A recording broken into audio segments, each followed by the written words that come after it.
welcome back to my channel. So this video is regarding my IIT Roorkee interview experience. So I'm a first year MBA student at IIM Rohtak. IIM Roorkee का भी interview मैंने अपने उस process में दिया था, तो उसका इंटरव्यू एक्सपीरियंस मैं आप लोगों के लिए लेके आई हूँ, जिससे कि जिस किसी का भी IIT Roorkee का इंटरव्यू है, they can get benefit by it. So here's the interview experience.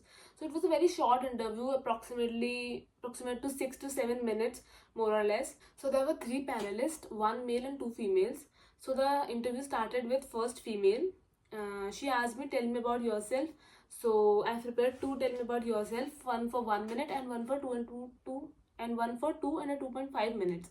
सो जैसे कि मैं और भी वीडियोस में अपने बता चुकी हूँ कि आप लोगों को भी अपना जो टेल मी अबाउट योरसेल्फ है वो एटलीस्ट 2 प्रिपेयर करने हैं. If the interview ask you to introduce yourself in 1 minute, then you have to tell them that, and otherwise the longer one. Because कभी कभी इंटरव्यू ड्यूरेशन बहुत ज़्यादा short होती है, तो they try to minimise as much as possible they can. So वो पहले ही बोलते थे कि 1 minute के अंदर इंट्रोड्यूस कर दो भाई. So it depends on us कि हम लोग कैसे रिप्रेजेंट करते हैं. अगर तो आप लोग अपना ज़्यादा लॉन्ग वाला इंट्रोडक्शन बोलने लगोगे, they will cut you in between, which is definitely not good. Because आप जो चाहते हो कि वो आपसे पूछे, क्योंकि जैसे हमको सिखाया जाता है कि अपने इंट्रोडक्शन में आप जो पॉइंट्स बोलोगे, they will catch those points and they will question next on those points only. तो अगर आप पूरी बात बोल ही नहीं पाओगे, तो they will not ask questions on those points, they will ask random questions. So it is difficult for you only. So because of which we advise you to prepare 2 introductions, one for 1 minute and one for the longer duration, that as much as you want. Advisable it is 2 and 2.5 minutes. So the next question, she asked me which specialization you want to take. So at that point of time my specialization was not confirmed. So I said her that I'm interested in marketing, but I'm open to others also, because in the first year I want to learn like what others offer और बाकी सबसे क्या सीखने को मिलता है and all those things.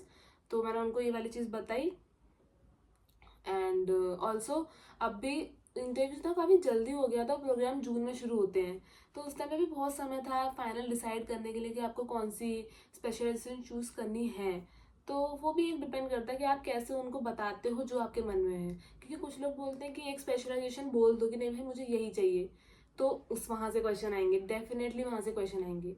और कुछ लोग बोलते हैं कि मत बताओ कि तुम्हें कौन सी स्पेशलाइजेशन चाहिए, बस तुम बोलो कि मेरा इंटरेस्ट इसमें है, बाकी मैं ओपन हूँ बाकी सबके लिए. तो उससे वहाँ से क्वेश्चन आएंगे कि अभी तक आप श्योर क्यों नहीं हो.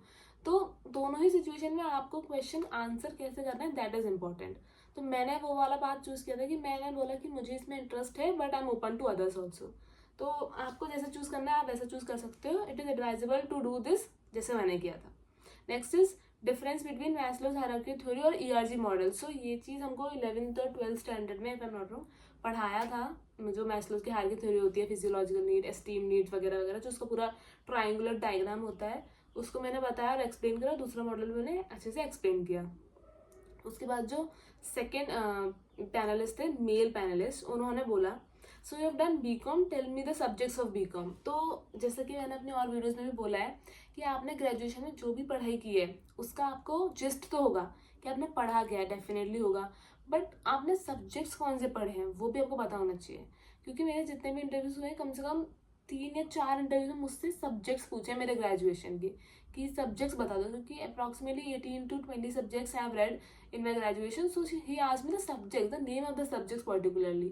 तो जो मुझे आते as such financial management, management accounting and cost accounting, these are the subjects of our graduation course.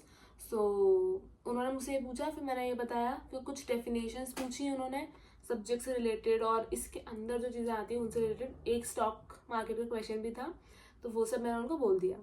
Next ये आज भी वाई IIT रुड़की. तो ये क्वेश्चन तो बहुत ही ज़्यादा ऑब्वियस है कि आप अगर किसी भी कॉलेज का इंटरव्यू देने जा रहे हो तो वो कॉलेज क्यों, like what are the qualities of that college that like जिसने कि आपका इंटरेस्ट ग्रो करा उस कॉलेज के अंदर. सो वो तो आपने देखा ही होगा. तो अगर आप कभी भी किसी भी कॉलेज के इंटरव्यू के लिए जा रहे हो, you have to prepare this answer as well कि वाई दिस कॉलेज ओनली. तो पर ऐसा भी नहीं कि इस आंसर के अंदर आप सारे एडवांटेजेस बता रहे हो उस कॉलेज के. अपने बारे में बताना कि आपको पर्टिकुलरली एज अ पर्सन ये वाला कॉलेज क्यों.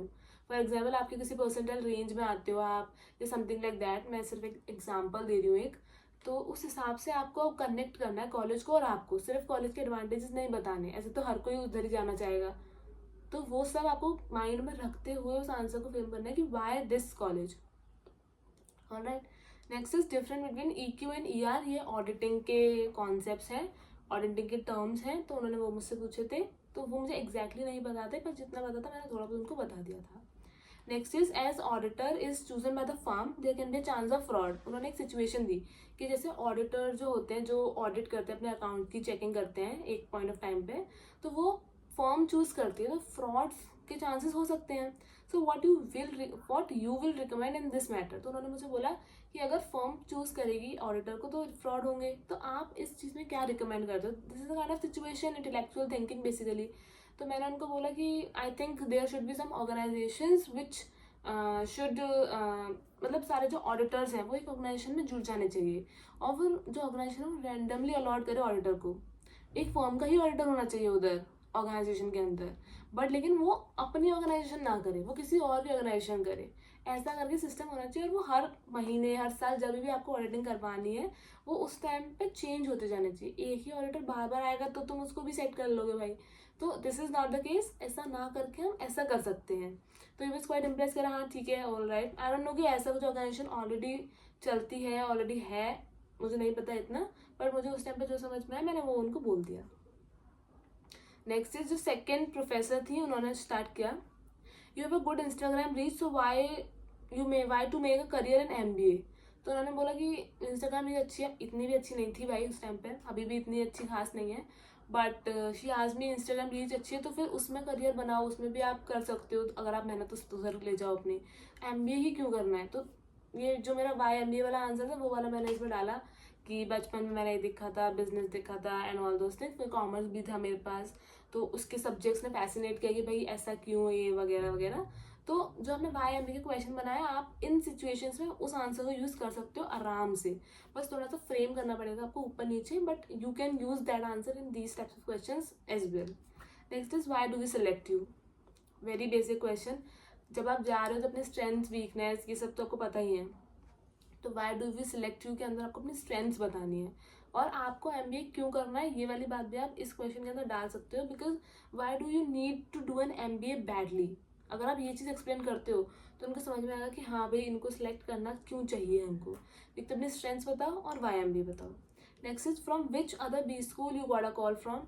तो जितने भी मेरे को अदर कॉलेजेस के कॉल आए थे मैंने उनको बता दिए। It was just a factual question, तो इसमें कुछ ज़्यादा एलाबोरेट करना नहीं था। Where do you want to go, the next question was this. तो इसमें I have to compare all the B schools that I get a call from. So जितना भी था जो भी था मैंने उनको रैंक कर दिया। तो IIT Roorkee was on the 6th और 7th प्लेस जहाँ तक मुझे याद है, जितने मेरे को कॉल आए थे उस हिसाब से। तो they said that it's okay, it's quite fair enough कि आपने सच बताया। ऐसा नहीं कि आप बोल रहे हो कि अभी इस इंटरव्यू में बैठे हो तो आप कह रहे हो फर्स्ट में IIT रुड़की पे जाना है। तो this was not the case. तो she was quite impressed by this. So this was all about my IIT Roorkee interview. So that's it. ऐसे और भी इंटरव्यू एक्सपीरियंस मैंने अपने चैनल पर डाल रखे हैं, तो you can visit to them also. किसी का भी IIT रुड़की का इंटरव्यू हो चुका है या होने वाला है, सबको all the best for the result. Bye bye.